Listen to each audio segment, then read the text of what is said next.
ناظرین آداب، میں مدثر احمد، روزنامہ آج کا انقلاب، شموگا۔ ناظرین، علامہ اقبال نے ایک بہت ہی خوبصورت شعر کہا ہے جس میں جو میں آپ کے سامنے پیش کروں گا: قہاری و غفاری و قدوسی و جبروت، قہاری و غفاری و قدوسی و جبروت، یہ چار عناصر ہوں تو بنتا ہے مسلمان۔ یقیناً اس شعر میں علامہ اقبال نے مسلمانوں میں چار ایسی صفات کا پیغام دیا ہے جسے اپنانے کے بعد ایک مسلمان کامل مسلمان بن سکتا ہے، مکمل پکا مسلمان بن سکتا ہے۔ چاروں الفاظ کے الگ الگ معنی ہیں، جس میں قہاری کے معنی ہیں سنجیدگی یا پیچیدہ مزاج، غفاری جس کے معنی ہیں معاف کرنے والا، قدوسی کے معنی ہیں سب سے زیادہ مقدس، جبکہ جبروت کے معنی ہیں بزرگی و عظمت والا۔ اگر یہ چار صفات کسی شخص میں آ جائیں تو یقیناً اس کی دین و دنیا دونوں کامیاب ہو جائے گی۔ علامہ اقبال کی یہ سوچ اس وقت کے لیے محدود نہیں تھی۔ علامہ اقبال ایک دور اندیش شاعر تھے۔ وہ آنے والے دور کو اپنے آنکھوں کے سامنے دیکھتے تھے، وہ آنے والے دور میں مسلمانوں کے حالات کو محسوس کر رہے تھے۔ اسی دور اندیشی کے تحت انہوں نے شعر کہا ہے۔ ان کا یہ شعر آج یقیناً آج کے حالات کے تناظر میں بالکل صحیح نکل رہا ہے۔ ناظرین، ہمارے ملک کے موجودہ حالات کو دیکھیں، بہت ہی افسوسناک حالات ہیں، بہت ہی سنجیدہ حالات ہیں۔ سڑکوں پر نکلنا آج محال ہوا ہے۔ خوف محسوس ہوتا ہے کہ کہیں ہم پر حملہ نہ ہو جائے، کہیں کوئی گروہ ہمیں گائے کے نام پر شکار نہ کر دے، کہیں کوئی گروہ مسلمان ہونے کی وجہ سے ہم پر حملہ نہ کر دے۔ یہ حالات ہماری اپنی کچھ بے بسیوں اور غلطیوں کی وجہ سے پیدا ہوئے ہیں۔ ملک میں مسلمان جس طرح سے مارے جا رہے ہیں اس کی مثال شاید ہی تاریخ میں نہ ملتی ہوگی۔ یہ بات اور ہے کہ فرقہ وارانہ فسادات میں ہزاروں لاکھوں لوگ ہلاک ہوئے، شہید ہوئے، لیکن آج پچھلے 4 سالوں سے جو حالات ملک میں پیدا ہوئے ہیں وہ ناقابل بیان ہیں، کیونکہ یہ تمام معاملات حکومت کے ماتحت ہو رہے ہیں، حکومت کی نگرانی میں ہو رہی ہے۔ اب ان حالات میں نمٹنے کے لیے ہمارے پاس تو کئی ساری تنظیمیں موجود ہیں، نام نہاد قائدین ہمارے قیادت کر رہے ہیں، نام نہاد تنظیمیں ہمارے لیے وقت نکال رہی ہیں۔ جب کوئی شخص ماب لنچنگ یا گروہی تشدد کا شکار بنتا ہے، مر جاتا ہے، مرنے کے بعد اس کے اہل خانہ سے اپنی ہمدردی جتانے کے لیے وہ پہنچ جاتے ہیں۔ ماشاءاللہ بہت اچھی طرح سے ایک وفد کی شکل میں پہنچتے ہیں، ان کے اہل خانہ کے ہاتھ میں تھوڑی بہت مالی امداد کی چیک رکھ دیتے ہیں۔ جب کوئی نوجوان دہشت گردی کے الزام میں جیل چلا جاتا ہے تو وہاں پہنچ کر اس کے حالات، اس کے حال چال پوچھ رہے ہیں۔ پھر اس کے بعد اس کی رہائی کے لیے ہمارے پاس وکلا کی ٹیمیں موجود ہوتی ہیں کہ کس طرح سے اس نوجوان کو باہر نکالا جائے۔ باہر نکالنے کے لیے 1 سال، 2 سال، 10 سال، 15 سال اس طرح سے وقت نکل رہا ہے، لیکن کوششیں تو ہوتی ہیں۔ لیکن ہمارا ایک چھوٹا سا سوال یہ ہے کہ آخر ہماری تنظیمیں مستقبل میں جو حالات پیش آ رہے ہیں، آنے والے ہیں، ان حالات سے نمٹنے کے لیے ابھی سے کیوں تیاری نہیں کر پا رہے؟ کیا ہماری تنظیمیں کسی کی موت کا انتظار کر رہی ہیں تاکہ وہ مالی امداد پہنچا سکے؟ کیا ہماری تنظیمیں دہشت گردی کے الزام میں ملوث ہونے کا انتظار کر رہی ہیں جو ان گرفتاری کے بعد رہائی کروائی جائے؟ کیا ہماری تنظیمیں مسلمانوں کے حقوق کو اس وقت تک دلوانے کے لیے آگے نہیں آتے جب تک کہ وہ حقوق چھین لیے جائیں؟ کیا ہماری تنظیموں کے پاس مسلمانوں کے تحفظ کے لیے مستقل و مستحکم منصوبہ نہیں ہے؟ یہ ہمارا سوال ہے۔ ہمارے پاس جو تنظیمیں ہیں ان میں بیشتر تنظیمیں ایسی ہیں جو صرف صرف اور صرف اپنے مفادات کی خاطر کام کر رہی ہیں۔ ہمارے ان تنظیموں کے سربراہان کو دیکھیں کہ کس طرح سے وہ اپنے انانیت اور مفاد پرستی کے لیے پوری قوم کو داؤ پر لگا رہے ہیں۔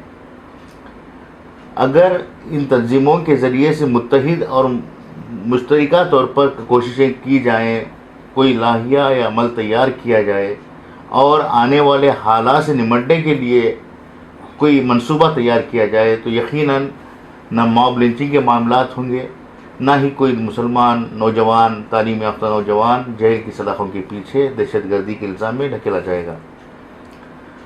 یہ بات تو ہو گئی تنظیموں کی اور اداروں کی۔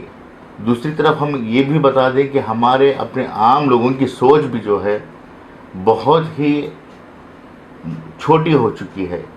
نہ ان کے پاس فکر کرنے کا جذبہ ہے، نہ ان کے پاس جوش ہے، جذبہ ہے، نہ انہیں حالات حاضرہ سے متعارف ہونے کی خواہش ہے۔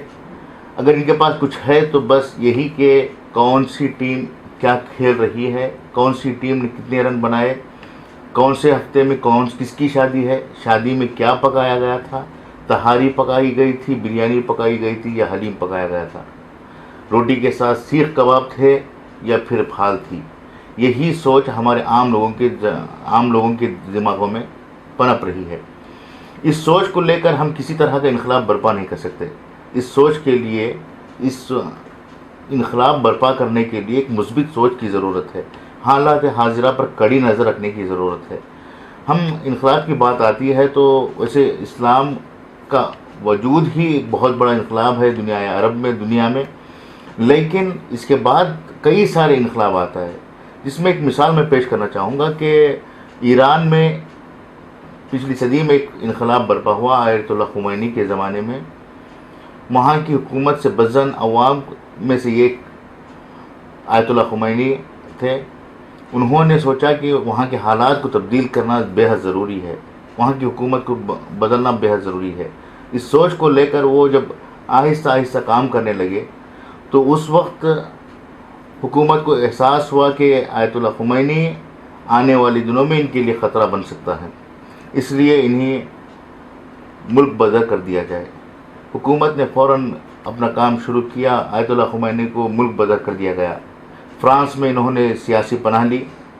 اس دوران بی بی سی کے ایک نامہ نگار نے ان سے انٹرویو کے لیے وقت پوچھا تو انہیں وقت دے دیا۔ انٹرویو کے دوران نامہ نگار نے پوچھا کہ آپ تو ایران میں انقلاب لانے والے تھے، مگر یہاں فرانس میں بیٹھ کر کیا کر رہے ہیں؟ خمینی نے بہت ہی سادہ جواب دیا کہ میرا انقلاب تو ایران میں ماؤں کے پیٹوں میں پنپ رہا ہے، وہ خود بخود باہر آ جائے گا۔ اس وقت ان کا یہ جواب نامہ نگار کی ذہن میں نامہ نگار کو ان کے جواب سے اطمینان نہیں ہوا، وہ پریشان ہو گئی کہ یہ کیا کہہ رہے ہیں۔